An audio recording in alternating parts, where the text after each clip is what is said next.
Covering music-related content of all genres. If it filters through Eastern Texas, it's fair game. Y'all bring it. From Texarkana down to the coast and Dallas down to Houston and everything in between. We are ETX ROCKS!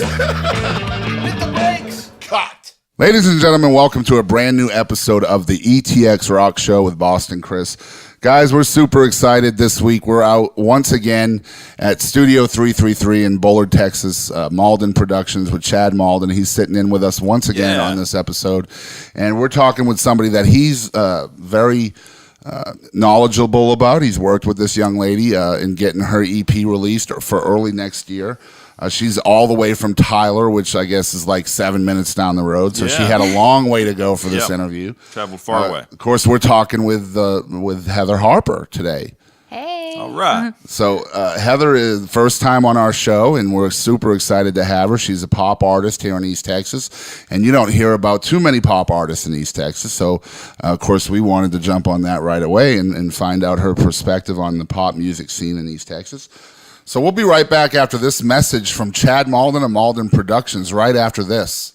Chad Malden here, music producer and mixing engineer for Malden Productions. You know, I want you to go to my website to get more information. I want you to go to maldenprod.com. That's MAULDINPROD, maldenprod.com. And you can find out about me, folks I've worked with. You can hear samples of my work, get any information that you need, and then also feel free to reach out because we're happy to answer any questions that you have or chat about anything that you want to chat about. Thanks a lot. All right, we're back with more with Heather Harper. So Heather, I know you caught the songwriting bug pretty young. So when did you start writing songs? Oh man, I was really young. I first started writing songs maybe around middle school age, about 10, 11. It just came to me naturally because music runs in my family, and I watched my mom growing up playing and writing music, and I was interested in doing it, and so it just started to become a passion of mine. So as a 10 and 11-year-old in middle school, what are you writing about? Obviously boys at the time. Boys and boy bands. Boys and boys. And bad teachers, right? Sure. So what made you decide? Was it your family's love of music? Is that why you decided to maybe give it a shot, a career in music? Yes. Cool. So do you play any instruments? Yes, I do play guitar. Okay, because I know you brought a guitar player piano with you today. Yeah, it's just nice to have a guitar player sometimes, you know, so you don't have to focus on both things. Right. So what are some of the challenges and lessons that you've experienced along the way since middle school to now? Well, some of the challenges I faced, it's obviously taken me a very long time to get my music onto an EP, which is what I'm doing now. I just wanted to find the right time and the right moment to do it. And, I've been to auditions and stuff, and I just figured I didn't make it at the time because it just wasn't my time yet. Right. And now is probably the time, so. So a lot of folks out there listen to an artist's music, and they have zero idea what it takes to go from just being a girl with a guitar to releasing an EP or an album or, just getting your music out there. So what are some parts of the process that you didn't expect coming into it? The work. It is a lot more work than just picking up a guitar and singing a song. Obviously, if you're a songwriter as well, it takes time to sit down and write a song and make sure that the lyrics are correct and it sounds right and it fits, your music that you're putting with it. And then the process of going and recording it and also booking your gigs, there's a lot more to it than just pulling out the guitar and singing for somebody. Exactly, especially when you're in a a professional state-of-the-art facility like Studio 333. I mean, you come in here, and I can imagine. I'm not a musician, but if I was, I would be a little overwhelmed just walking into this building and like, whoa, man, they're gonna do stuff with my music. I mean, this is cool, So, I mean, was that part of the process too? Because I know that I happened to meet you on the day that you were cutting some vocals or something in here. For one of your tracks, and I was like, hey man, I've seen Heather around, but it was cool to meet you. I took a picture of you and you were really excited and you just with the whole process. So is that part of it too, just having that excitement? Yeah, I mean, It did take a long time to find the right place, and I just knew the moment I had called Chad on the phone, and just from talking with him, I just felt that connection, like this is the place. Right. And so I knew from that moment on that this is my time now to go and do what I want to do and record the music I want to. When you walked in here, did you feel overwhelmed at all? I really didn't know what to expect because, to be honest, I had never been inside of a professional recording studio before. So that was my first time actually, I think that was my second day maybe coming in here that Boston was here. Yeah, I think so. We were just doing pre-production. We were just going through the songs and just hammering on the arrangements and stuff like that. Yeah. Yeah. And I just happened to snap a picture of it, and I threw it on Instagram, and Heather just blew up. She was like, "Oh my God, you got a picture of it? Send it to me." I just thought it was awesome. Like, the environment is great. Everybody's great and nice. And, It was a really bad instruments picture, are too. everywhere. You just want to kind of play them all. Right. Yeah. You walk in here and you're surrounded by music, even if it's quiet. Oh, yeah. Yeah. It's awesome. So I know it takes a team to produce an album or an EP. Who are some of the members of your team, and what roles do they play? Well, I have written all the songs on my album. Obviously, Chad has helped me a little bit with it. So really just Chad now on the album, and then we got Travis Owens here.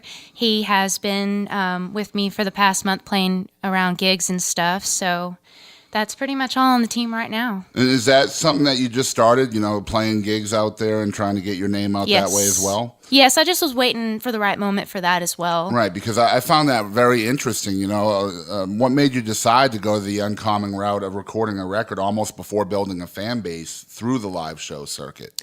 Everybody's out there, this is my first album. Right. So I don't like putting out my personal songs until it's like the finished product. Right. And everybody seems to always do cover songs. I know I have a few on my page, but I don't want people knowing me for cover songs. I want people to see me as me. So that's why I'm waiting for the right moment to release everything and build my fan base, because I want them to see me, not somebody else. Exactly.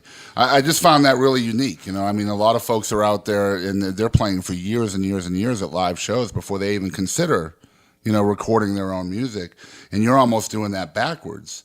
So I'm real interested in following you to see how this turns out. I'll be honest, because you're taking a very uncommon route to that. Does that make sense? Yeah. Because I know musicians that have been around for decades that have never released any music, and they play probably 4 or 5 nights a week. Yeah, there's different ways to do it. Some of those guys don't even aspire to being original artists. Exactly. Right. And that's a way to do it too, and that's cool for those folks. Yeah, completely agree. But that was cool to me. So, and I know that you have some strategy involved in how you're going to promote your album too once it's out. So tell us some of that. What's the thought process on when this is released?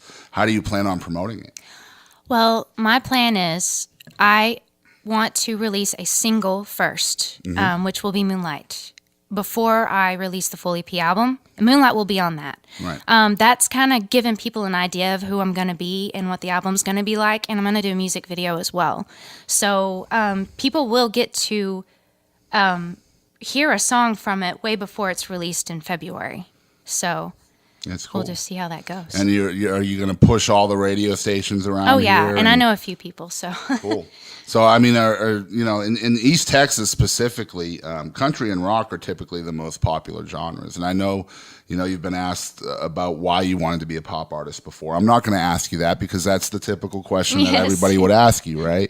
What I want to know is what challenges do you face locally to become a successful pop artist?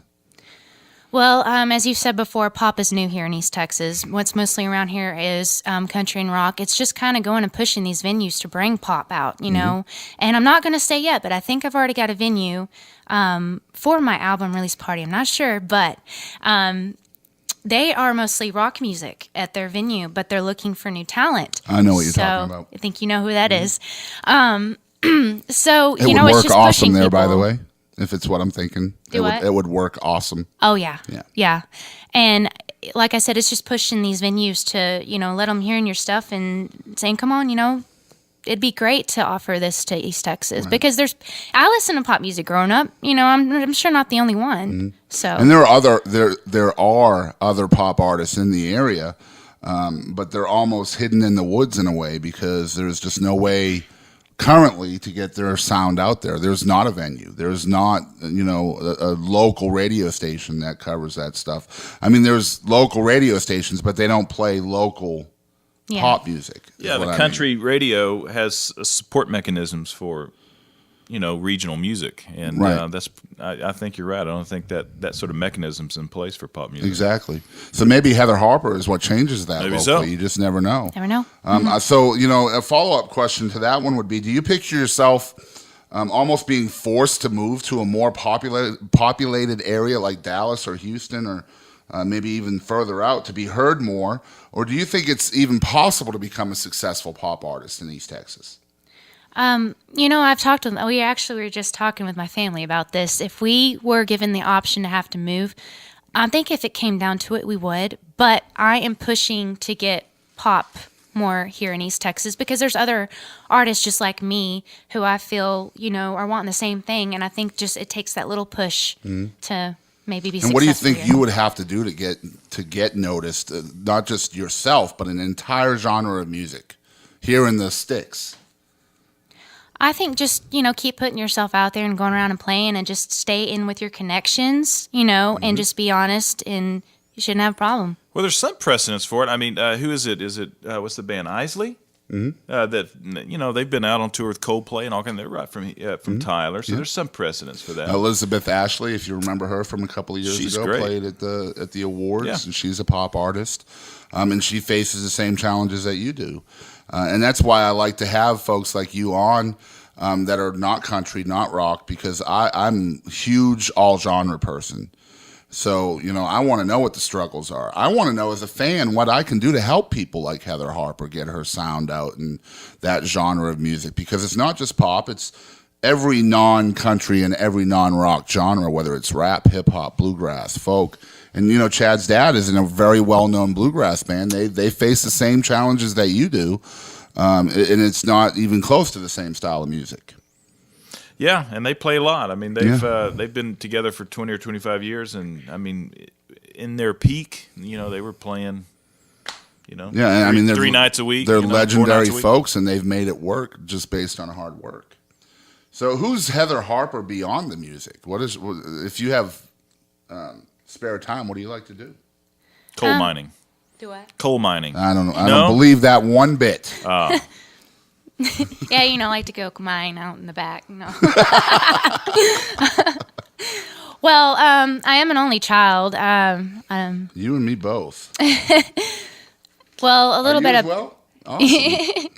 a little bit about my early life. Like I said before, growing up, music was all that ran in my family. I got to experience going around with my mom, playing some gigs with her, and she's actually been in Nashville. She tried to go the country route, but what stopped her from keeping on moving forward was me. She had a family, and she just didn't want that anymore. And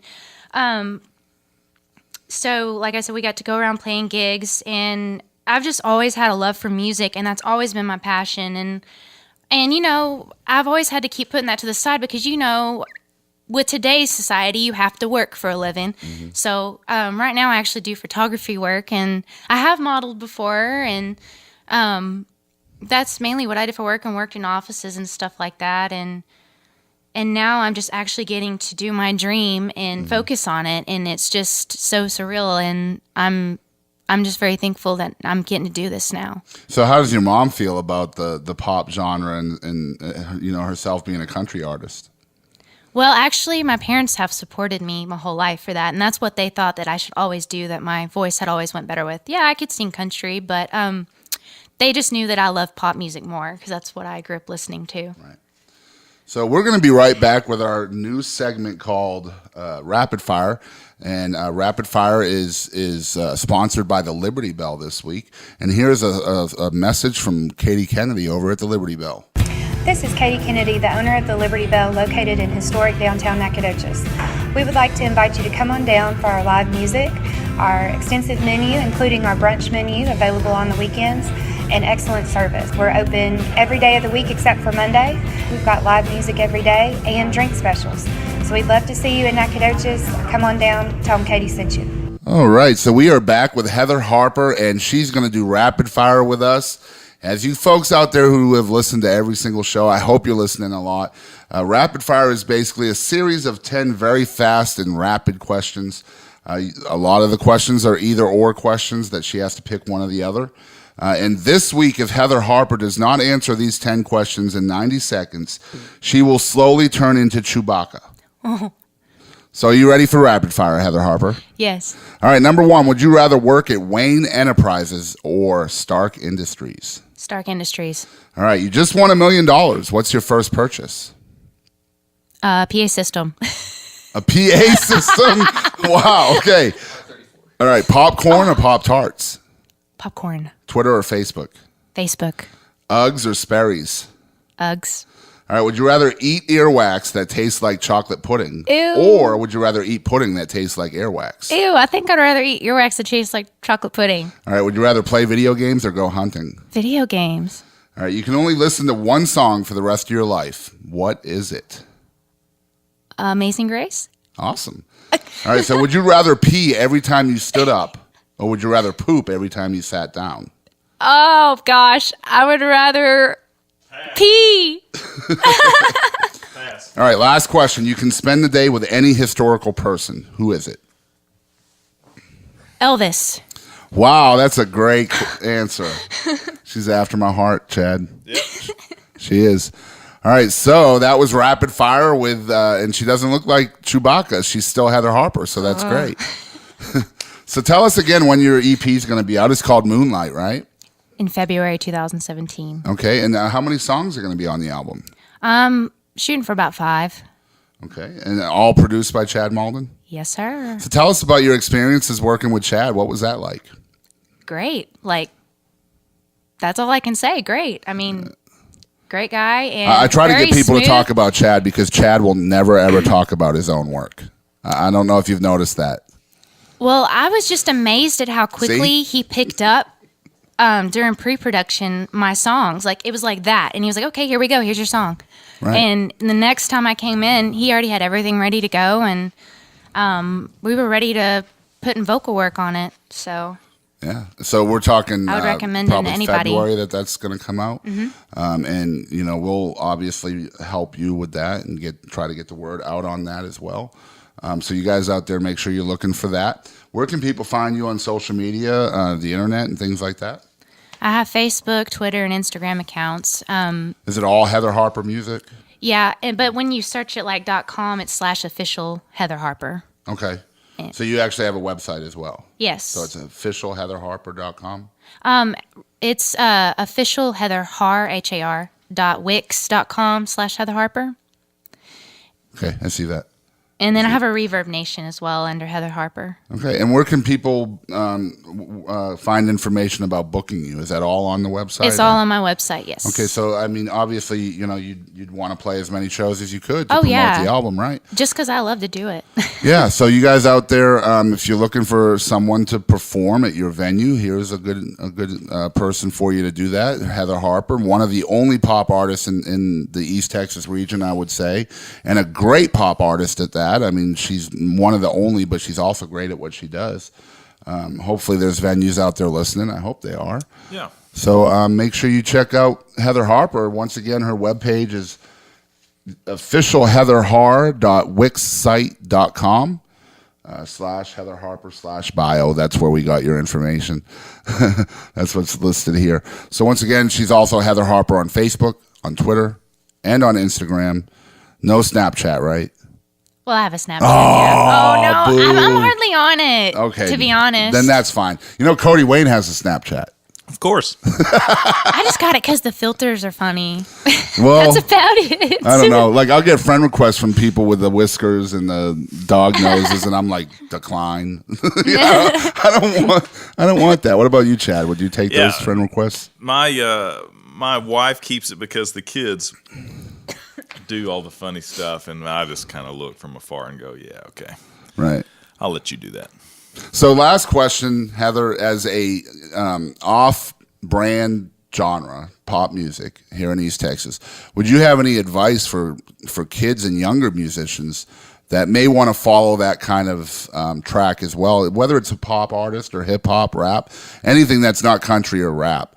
What would you say in being motivated to stay that course?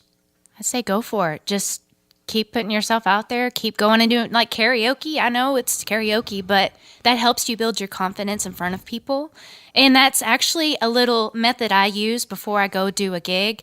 I will go to karaoke like a few days before just to get myself prepared and warm up my vocals and everything. And but yeah, go out there, do some gigs, and